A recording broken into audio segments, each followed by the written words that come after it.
Bismillahirrahmanirrahim. Assalamualaikum warahmatullahi wabarakatuh.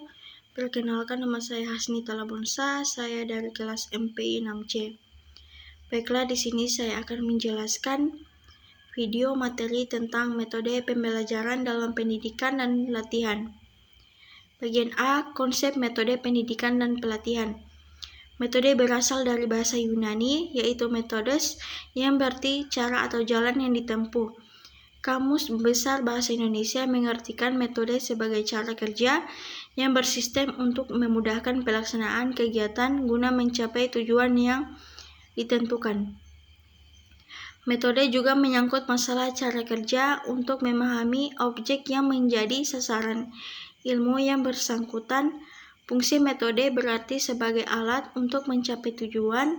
Metode pendidikan dan pelatihan adalah metode pembelajaran dalam pendidikan dan pelatihan, dapat diartikan sebagai cara yang digunakan untuk mengimplementasikan rencana yang sudah disusun dalam bentuk kegiatan nyata dan praktis untuk mencapai tujuan pembelajaran.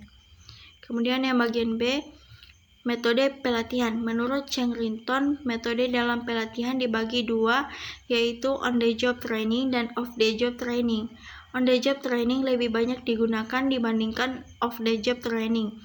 Hal ini disebabkan karena metode on-the-job training lebih fokus pada peningkatan produktivitas secara cepat, sedangkan metode off-the-job training lebih fokus pada perkembangan dan pendidikan jangka panjang. 1. Model on-the-job training. A. Makna on-the-job training. Menurut Gary Daisley, on-the-job atau biasa disebut OJT merupakan kegiatan melatih seseorang untuk mempelajari pekerjaan sambil mengerjakannya.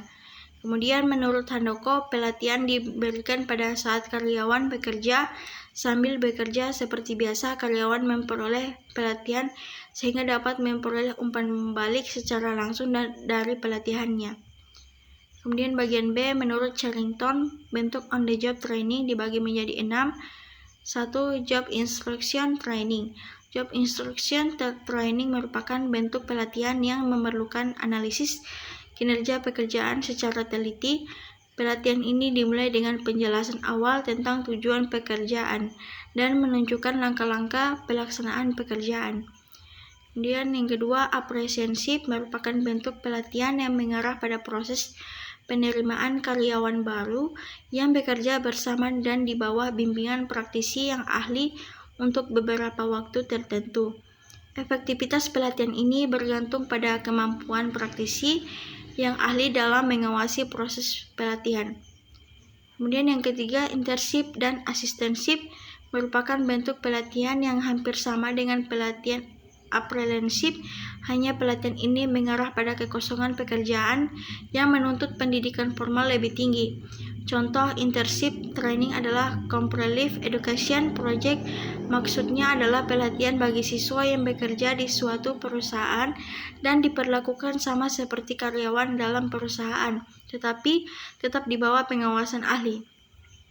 Kemudian yang keempat, job rotation dan transfer. Peserta pelatihan hanya merasakan di pekerjaan sementara tidak mempunyai komitmen untuk terlibat dalam pekerjaan dengan sungguh-sungguh.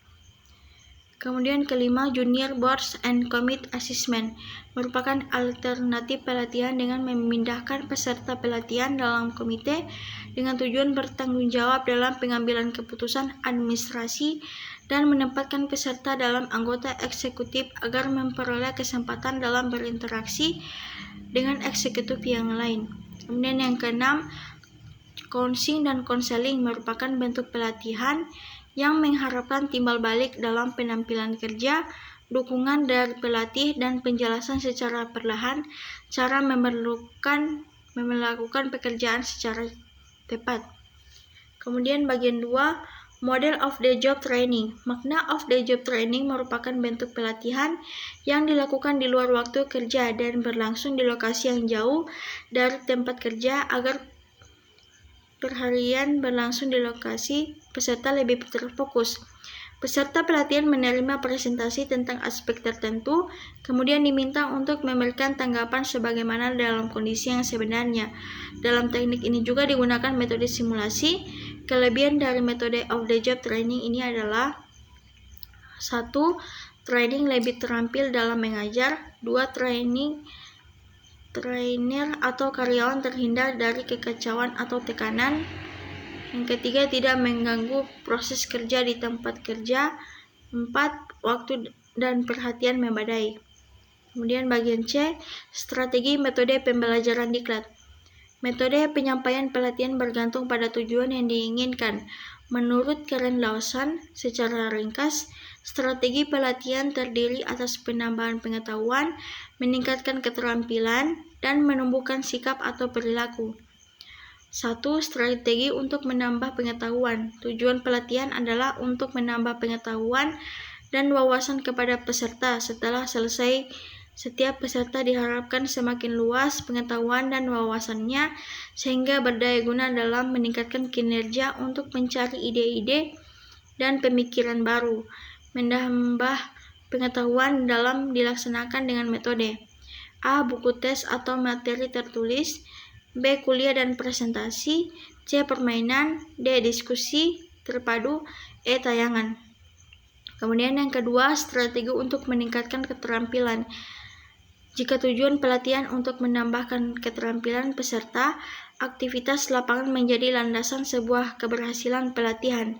Praktik di lapangan merupakan cara efektif untuk meningkatkan keterampilan karena banyaknya kasus yang akan dihadapi. Kasus aktual yang terjadi merupakan pembelajaran yang tepat untuk melatih pelatihan tersebut.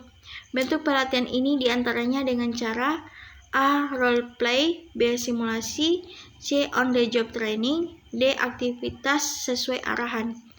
Kemudian bagian ketiga, cara strategi untuk menumbuhkan sikap. Sikap atau perilaku merupakan salah satu parameter yang cukup penting dalam membangun keberhasilan sebuah tim. Perilaku efektif, positif, dan lainnya menjadi dasar komunikasi dan berujung pada sebuah win-win solusi jika melibatkan beberapa pihak. Cara pelatihan ini dapat dilakukan dengan metode sebagai berikut. A. Diskusi terpadu.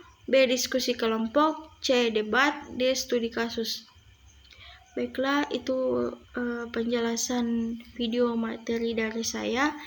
Lebih dan kurangnya saya mohon maaf.